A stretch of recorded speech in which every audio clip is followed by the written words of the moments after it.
Our scripture for today is taken from Luke 13, verses 31 through 35. At that time, some Pharisees came to Jesus and said to him, "Leave this place and go somewhere else. Herod wants to kill you." He replied, "Go tell that fox, I will keep on driving out demons and healing people today and tomorrow, and on the third day I will reach my goal.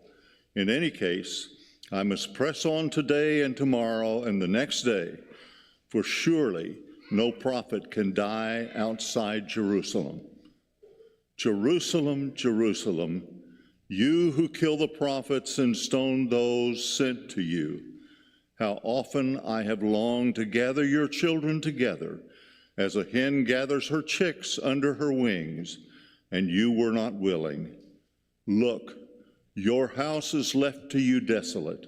I tell you, you will not see me again until you say, 'Blessed is he who comes in the name of the Lord.'"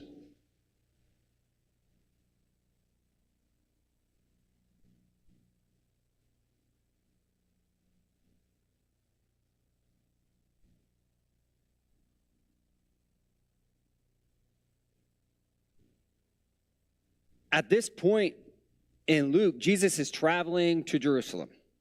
And it's going to be his last visit there. And he knows that. He knows what's coming. And as he predicts in this text, he knows he's going to be crucified there. What a scary thing to know. To know when I'm going there, I'm not returning and I am going there to suffer. That's a tough thing to do. And he has some opposition here, some opposition to what he's going to do. Look what these nice, thoughtful, caring Pharisees say. "Hey, Jesus, Herod's going to try to kill you. And Jesus, your best interest is our best interest. And we want you to be safe. So we think you shouldn't go through with this. You need to leave. You need to get out of here." And if my mission was to go and die, and I believe, God, you want me to go here and die, and I saw something, and I ran into any opposition like this, I would kind of put some words in God's mouth here and be like, "Okay, God, I hear you. You don't want me to do it. I see that there's a little bit of opposition here, and clearly this means that you don't want me to do what I'm doing, and so I'm not going to do this, and I'm going to stop." Sometimes I've told myself that when I know God wants me to do this difficult thing, as soon as I feel like there's any drop of opposition, I tell myself, "Oh, God's telling me to stop. God's telling me he doesn't want me to do this." When really, that's not what that means, right? Sometimes, like we see a good example here. There is often opposition to what God is telling you to do, and it does not mean that God doesn't want you to do it. But sometimes we kind of use that as a cop-out, right? But here we got these Pharisees saying, "Hey, your life's in danger, don't come here." Because they're really just worried about his safety. They really want Jesus to live on so that, he can keep healing on the Sabbath and keep up these radical teachings about the last being first, first being last, and telling people to not be like, the Pharisees. I mean, it's pretty likely that these guys are just pretending to care about Jesus' safety. But in reality, they don't want him around them. They don't want him to keep doing what he's doing. They don't want him in Jerusalem. They want Jesus to stop what he is doing. But it's interesting the way they're doing it. They're acting like they're caring. They might even be, these Pharisees who are telling Jesus this, who are really trying to get rid of him, they might even be patting themselves on the back. See what good people we are? Jesus is our opponent. But we're so loving and so caring that we're looking out for his safety. We're trying to protect him. Good job, me. I'm such a good person. That might be what's going on. See, the Pharisees were good at lying to themselves. That's really kind of what a hypocrite is. A hypocrite is someone who's self-deceptive. They see the negative traits in themselves only in others. They only see it in other people. They can't self-reflect and see that in themselves. And one of the reasons amongst many that they may not really like Jesus is because he showed them that. See how they pray on the street corner? When the Pharisees pray on the street corner, it's not really about getting closer to God or pleasing God. It's about getting praise from men.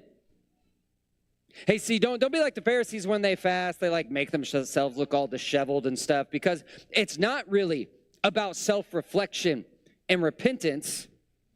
It's about people seeing how holy and special they are. They just want people to be impressed with their discipline and their spirituality. And so I just kind of wonder if we ever lie to ourselves like that. If we tell ourselves we're doing something really good when really there's more negative or prideful or selfish intent behind what we're doing. But we tell ourselves this story to make ourselves feel good about what we're doing. And so I really think that's a question you need to ask yourself. Am I being honest with myself about my intentions and motives, whatever it is here? Because these Pharisees telling Jesus to get out of here, they could have been telling themselves they were being really good. But maybe deep down somewhere they knew they were trying to stop Jesus from doing some good and powerful things. So what we see here at the beginning of the text is people rejecting Jesus, trying to stop him, people putting up roadblocks, trying to get rid of him, which a theme in this whole text is rejection of Jesus, which is also a rejection of God and a rejection of God's messengers. But look at his Jesus' response. He says, "You go tell that fox." And fox being like a wise, sneaky, crafty person. And maybe he's talking about Herod, but I think he's really talking to any wise, sneaky, and crafty people who don't like what he's doing. It's really almost like saying, hey, anybody who doesn't like what I'm doing, anybody who's just really uncomfortable with my ministry, anybody who's going to try to stop it, here's what you can tell them. Basically, he says, hey, you can tell them. And so he's really speaking to Herod. He's really probably talking to the Pharisees also. I'm going to keep doing these good things. I'm going to keep doing the things you don't like me doing. I'm going to keep casting out demons. I'm going to keep healing. But also within this response, he makes two big predictions in the text. Two big predictions that I feel like are really closely connected. Did you see them? Did you hear them when Paul read them? He says, on the third day, I'll finish my work. Which in this moment, they're probably thinking the third day, what does he mean by that? We're only going to be there 3 days? So it makes more sense after the resurrection. There's a lot of predictions Jesus makes that after the resurrection, they're like, oh, that's what he meant. And so here they're like, oh, the third day, that means when he's resurrected, when he raises from the dead, and has this ultimate display of victory and this ultimate display of God's power. On the third day, that's when his work is done. So he's pointing to his death. In verse 33, he implies he's going to die, and he says, hey, I've got to keep going. I have to keep going to Jerusalem, where I'm going to die. But he kind of says it in like a sassy is not the right word, maybe sarcastic type tone. Like a British person would call it, like he's being cheeky. Because saying, it's impossible for a prophet to be killed anywhere other than in Jerusalem. What's he getting at? About Jerusalem. Jerusalem, the headquarters of the faith. The biggest collection of God's chosen people, the capital. That is where prophets are rejected and persecuted. The most faithful place is the most aggressive towards God and his messengers. The place most likely to reject God and his cause, the capital. And so he adds in a sad way, Jerusalem, Jerusalem, city that kills prophets and stones those sent to it. The painting up here is of the stoning of Stephen that happens in Acts. He's the first martyr. And he said something pretty similar right before he was killed in Jerusalem. He said, was there ever a prophet your ancestors didn't persecute? So they're both Jesus and Stephen are both pointing to this theme that, hey, you're not just rejecting God now. Jerusalem, you have a long history of rejecting God. And I think it's easy. I I have this. Y'all remember this old Bible? The one with the picture of Jesus on the front when you were a kid? I love this one. I left my Bible in the car, so I grabbed this one out of my office. And as I was reading along with Kevin's notes on communion, one of the little headings that's added. It's not written in there. It's not one that Paul originally had. It's just a heading that's added. It says, "Don't be like the Jews," which feels a little like that's a little intense. And I think sometimes we can read the scriptures, we can read stuff like this and say, "Oh, the Jews rejected Jesus. The Jews were so bad." But I think we need to really be careful with that. We need to read, "Oh, God's people. God's people have rejected him. God's people have a history of rejecting him." And I myself fall into the category of God's people. So rather than look at this text and say, look how bad these people are, I really need to look at this text and say, hey, wait, is this my struggle? Am I doing this? Am I rejecting God? Do I have a history of this? So Jesus is saying God's people could mean us. We kind of have a pattern of rejecting him. A pattern of, as Stephen puts it, resisting the Holy Spirit. So this prediction of his death, burial, and resurrection is one big prediction in our text this morning. And Jesus says, look, I've tried. I want so badly to gather you all together under my wing like a loving mother hen. I want so badly to bring you together. I want to do this the easy way. But you just keep rejecting me.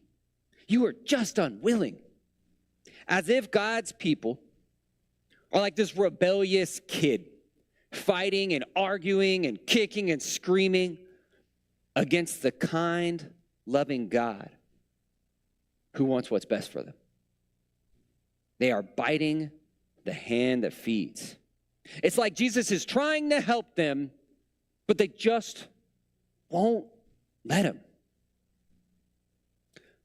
When I was in middle school, I played trombone. And I don't want to brag, but I was first chair. And I remember there was a kid who was last chair. And he was kind of a different kid. You know, you could tell, it's kind of mean to say he's weird, but he was weird. And I felt sorry for him. And I went one time over to him, I approached him and just being kind. And I just said, hey, man, you gonna come over here and hang out with us? And I don't think I was being a Pharisee and had alternative motives and was just patting myself. I think my heart was in the right place. And he just cussed me out. He just said, no, because I think and I just had no idea we had any history. And I just remember being really, really offended. Just being like, dude, you don't even know me. How could you say those things about someone you have no interaction with? You know nothing about me. I'm being kind. I was over here being kind to you, and you're going to treat me that way. You know what? I'm not proud to say it, but I was a jerk to that kid from then on. Now, in hindsight, I can look back and say, oh, this kid probably had a lot of things going on in his life that made him that way. And I wish I had the kindness and compassion of Jesus to be able to continue to show kindness and love, even when those expressions of kindness were rejected, because that's what's happening in this text. Jesus is showing kindness and love and sacrifice, and while he's doing it, he's being rejected. But he keeps pressing on anyway. I wish I had that kind of love and kindness. But then there's a second big prediction in this text. Although it's a subtle one. He says, see, your house is left to you desolate. He doesn't say, see, all of your individual houses are desolate. See, your homes that you live in, they're going to be desolate. No, he's speaking to a group. He's speaking to Israel. He's speaking to God's people, the capital of Israel, the religious elite. He's speaking about their house, which is the temple. But it's their house. It's not God's house anymore. It was God's house. But you guys made it into your house. That's what he's telling them. You kind of made this about you. And really a good kind of parallel text to this one. Matthew 23, the 7 woes. And the 7 woes, he really breaks down how they've taken the faith of God and the temple of God and made it their faith in their temple. Been putting words in God's mouth and patting yourselves on the back while you do it.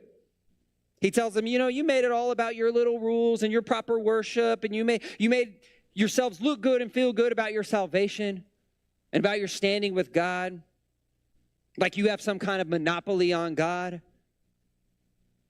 And it made you feel better than other people, didn't it?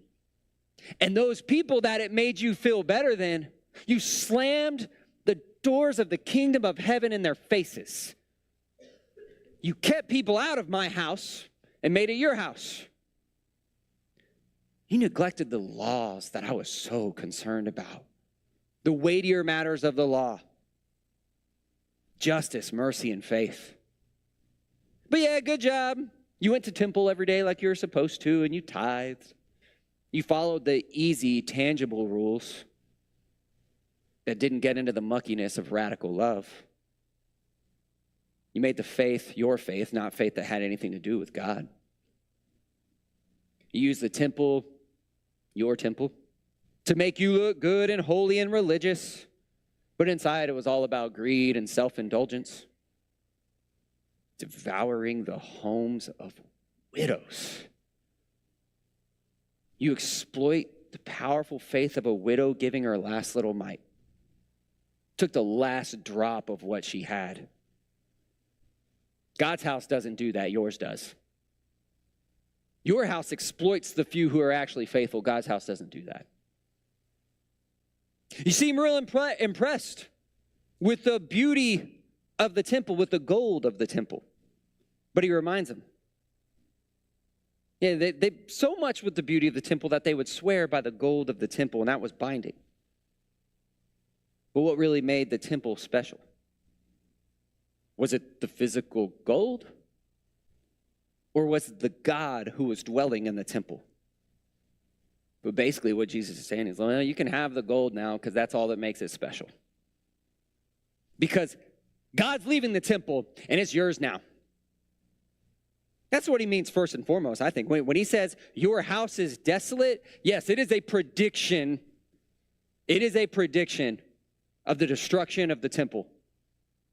But maybe even more important, it's, hey, God's not there anymore.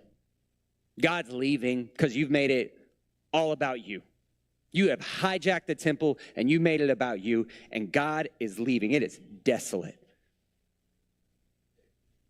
So yeah, it means God's not there. The mighty God that once dwelled there soon will be completely gone. And you can see that in Matthew when it talks about the curtain of the Holy of Holies being torn. God's out of there. But at the same time, that's pretty good news.